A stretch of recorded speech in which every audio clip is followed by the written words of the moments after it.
১৩ বছরের বঞ্চনা, শোষণ, নিপীড়ন, মধ্যযুগীয় দাসত্ব প্রথা, সরকারি অর্থের অপচয়, স্কিল শিক্ষার অবনমন সহ দুর্নীতিকে চিরতরে বিসর্জনের লক্ষ্যে ভোকেশনালাইজেশন অফ স্কুল এডুকেশনের অর্থাৎ সিএসএস ভিএসি এনএসকিউএফ এর পলিসি সংশোধনের দাবিকে সামনে রেখে সোনার বাংলা গড়তে বিকাশ ভবন অভিযানের ডাক দিলেন United West Bengal NSQF teachers অ্যাসোসিয়েশনের পক্ষ থেকে।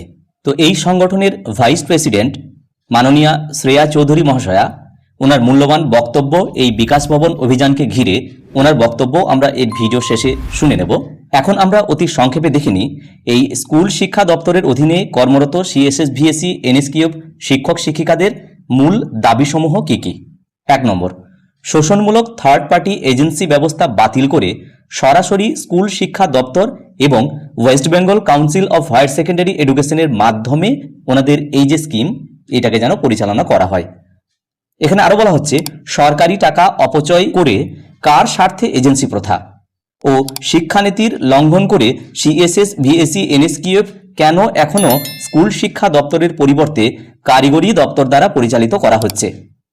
২ নম্বর, চাকরির নীতি প্রণয়ন এবং চাকরির নিরাপত্তা নিশ্চিতকরণ। আর বলা হচ্ছে উচ্চ মাধ্যমিক স্তরের কম্পালসারি ইলেকটিভ বিষয়ের শিক্ষক শিক্ষিকা মানে ইনারা এই ধরনের শিক্ষক শিক্ষিকা হওয়া সত্ত্বেও কেন স্কিল শিক্ষার স্বার্থে এখনো অন্যান্য রাজ্যের মতো স্থায়ী শিক্ষকের মর্যাদা দেওয়া হচ্ছে না। ৩ নম্বর, বেতন বৃদ্ধি, যেটা ওনাদের অন্যতম মূল দাবি, এই বেতন বৃদ্ধি এবং মর্যাদা সম্পন্ন বেতন কাঠামো বাস্তবায়ন।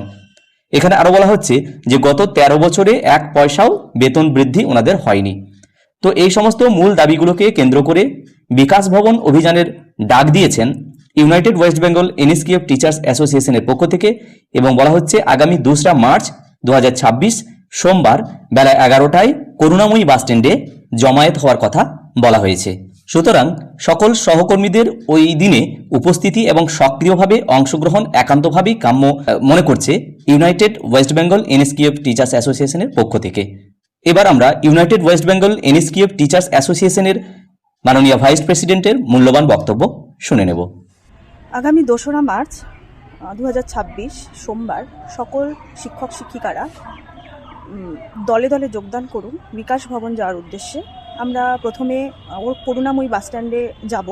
সকাল 10:30টার মধ্যে সেখানে উপস্থিত থাকতে হবে। সকাল 10:30 থেকে 11টার মধ্যে আমাদের 11টার সময় কর্মসূচি শুরু হবে। আমরা বিকাশ ভবন পর্যন্ত যাব করুণাময়ী বাসস্ট্যান্ড থেকে। তারপর সেখানে আমরা অবস্থান কর্মসূচি করব। আপনারা কোনো অজুহাত না দিয়ে সেদিন প্রত্যেকে আসবেন। আমি কোচবিহার থেকে যাচ্ছি, আমার সাথে যারা যেতে চান আমার সাথে যোগাযোগ করতে পারেন এবং সেদিন আমরা সেখানে যতক্ষণ না পর্যন্ত আমাদের দাবি পূরণ হবে, আমরা যতক্ষণ না জয় ছিনিয়ে আনতে পারবো সেখানেই বসে থাকবো। এমন মানসিকতা নিয়ে আসবেন যেন আমরা সেখানে নিজেদের দাবি আদায় করেই আসতে পারি। প্রত্যেক শিক্ষিকারা আসুন। শিক্ষিকারা মাঠে না নামলে কিন্তু কোনোদিন জয় আমরা আনতে পারবো না, ছিনিয়ে আনতে পারবো না। তাই দূর দূরান্ত থেকে আসুন, কোচবিহার থেকে কাকদ্বীপ পর্যন্ত প্রত্যেক শিক্ষক এবং প্রত্যেক শিক্ষিকারা দলে দলে যোগদান করুন এবং এই কর্মসূচিকে সাফল্যমণ্ডিত করুন। নির্বাচনী প্রাককালে এটা আমাদের দাবি জানানোর কিন্তু শেষ সময়। আপনারা আসুন এবং অবশ্যই আসুন। নমস্কার।